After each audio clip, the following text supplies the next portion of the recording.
Jammu Kashmir DDC के दूसरे phase और हैदराबाद निकाय चुनाव के लिए वोटिंग हो रही है। जम्मू कश्मीर डीडीसी के दूसरे फेज के लिए वोटिंग खत्म हो चुकी है, लेकिन हैदराबाद निकाय चुनाव के लिए वोटिंग 6 बजे खत्म होगी। जहां हैदराबाद निकाय चुनाव के लिए इस वक्त वोटिंग चल रही है, दूसरे फेज की वोटिंग है जम्मू कश्मीर में डीडीसी के लिए। और पहले फेज की वोटिंग की जहां तक बात करें, जम्मू कश्मीर में 51.76% वोटिंग हुई थी, जो कि एक बड़ा प्रतिशत परसेंटेज माना गया था। फिलहाल इस वक्त हैदराबाद निकाय चुनावों के लिए वोटिंग जारी है, शाम तक ये वोटिंग चलेगी। AIMIM और बीजेपी इस चुनावों को लेकर एक दूसरे के आमने सामने है। और ये खबर लगातार हम आपको बता रहे हैं, ग्रेटर हैदराबाद नगर निगम चुनाव के लिए वोटिंग जारी है। हैदराबाद निकाय चुनाव में 4 बजे तक 30% वोटिंग होने की खबर है। 150 सीटों के लिए 1222 उम्मीदवार मैदान में हैं। 4 बजे तक 30% वोटिंग हुई है। करीब 75 लाख मतदाता मतदान का अधिकार है उनके पास। बीजेपी, TRS और AIMIM के बीच कड़ी टक्कर है इस वक्त। तो करीब 75 लाख मतदाता मतदान कर रहे हैं, अपने वोटिंग राइट्स का इस्तेमाल कर रहे हैं। बीजेपी, TRS, AIMIM के बीच कड़ी टक्कर है। और हम लगातार आपको तस्वीर दिखाते रहे कि कैसे इस चुनाव के लिए बड़े बड़े दिग्गज बीजेपी के जमीन पर उतरे, उन्होंने रैलियां की और सीधी टक्कर AIMIM को, TRS को। और मतलब साफ है कि साउथ में, दक्षिण में बीजेपी अपनी पैठ जमाना चाहती है। इन चुनावों के जरिए वो एक संदेश देना चाहती है कि वो किसी भी पार्टी से पीछे नहीं है। शाम 6 बजे तक मतदान होगा। करीब 1.25 घंटे का वक्त अभी बचा हुआ है। इस मतदान में तमाम लोग अपने मतदान का, अपने मताधिकार का इस्तेमाल भी इस वक्त कर रहे हैं। भी कहा हैदराबाद में वोटिंग परसेंटेज बहुत कम है। हम अभी एक पोलिंग बूथ के साथ है, आप देख रहे हैं वो कोई भी नहीं है अंदर पोलिंग बूथ में। कितना भी कहा जा रहा है, पब्लिक वोट डालने के लिए नहीं आ रहा है। इसीलिए हम लोग हर जगह सर्वे कर रहा है।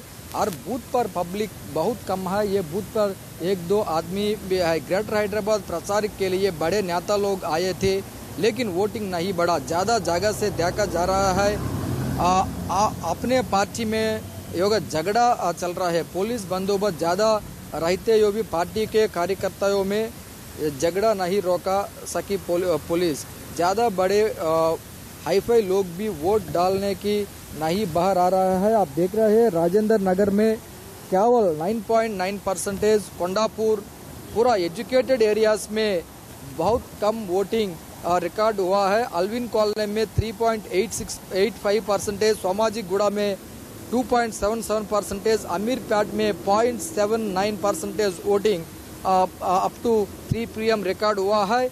वो ओल्ड सिटी में कुछ ज़्यादा वोटिंग चल रहा है कंपेयर करने के। वो एजुकेटेड लोग, अमीर लोग वोट डालने के बाहर नहीं आया अभी तक। मैं लोकेश्वर राव वासिफ के साथ इंडिया न्यूज़ के लिए।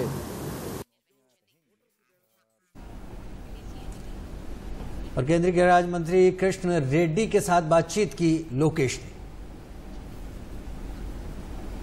लोगों का आवागमन किसी प्रकार से बाधित न हो, पार्लियामेंट के जो फंक्शंस एंड ड्यूटीज़ हैं उसमें किसी प्रकार का अवरोध न हो, इसकी पूरी व्यवस्था की गई है। उसको पूरा ध्यान में रख के किया गया है। और पीछे भी आपने देखा कि हम लोगों ने किसी प्रकार की दिक्कत नहीं होने दी। आगे भी ऐसा ही रहेगा। प्राथमिकताएं क्या रहेंगी? पार्लियामेंट को माननीय स्पीकर का ये विजन है कि हम ऐसा एक स्थान बनाएं जहां कि हमारे माननीय सांसद को हर प्रकार की सुविधा मिले, ताकि वो संसद से जुड़ी हुई जो उनके दायित्व हैं उनका निर्वहन वो बिना किसी दिक्कत के कर सकें। हम प्रोएक्टिव तरीके से उन्हें हर प्रकार का सहयोग और सहायता उपलब्ध कराएं। तो मैं समझता हूं कि यही हमारी सबसे बड़ी प्राथमिकता है। और समय से पार्लियामेंट भवन का निर्माण सुनिश्चित हो, गुणवत्ता भी बनी रहे, विशिष्टियां पूरी तरह से उनका अनुपालन हो और समय सीमा के अंदर बने, ये हम लोगों का दूसरा प्राथमिकता है।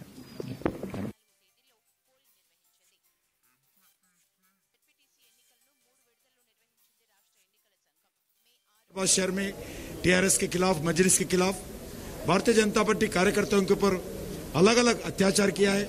मंत्रियां मिलके मारे हैं, मंत्रियां पूरा पैसे बांटने के लिए प्रयास किए, एमएलए एमपीस मुख्यमंत्री के परिवार के लोग अलग अलग जगह जाकर करोड़ों रुपए बांटने के लिए प्रयास किया है।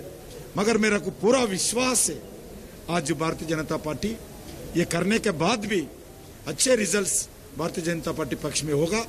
मगर आने वाले दिन में इसका बहुत बड़ा असर टीआरएस के ऊपर होगा, क्योंकि हर क्षेत्र में हर बूथ में हमारा भारतीय जनता पार्टी कार्यकर्ता टीआरएस के खिलाफ, एमआईएम के खिलाफ, पुलिस अधिकारियों के खिलाफ, क्योंकि पुलिस अधिकारियों पूरा टीआरएस कार्यकर्ता बनकर आज काम किया है।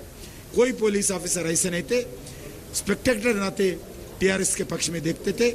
हमारे ऊपर जो अत्याचार करते थे, हमारे ऊपर टीआरएस वाला जो अट्रॉसिटीज करते थे, जब आते नहीं, हम कोई टीआरएस के पैसे बांटते होकर हम बताए, वो रोकते नहीं थे। हम टीआरएस के पास लाखों रुपए पकड़कर जो वोटर्स को दे रहा था, उस पैसे निकालकर पुलिस को दे, तो पुलिस वाला वो पैसा टीआरएस के पार्टी कार्यकर्ताओं को, नेताओं को लौटकर वो खड़ा होकर वोटर्स को बांटने के लिए प्रोटेक्शन दे रहा था।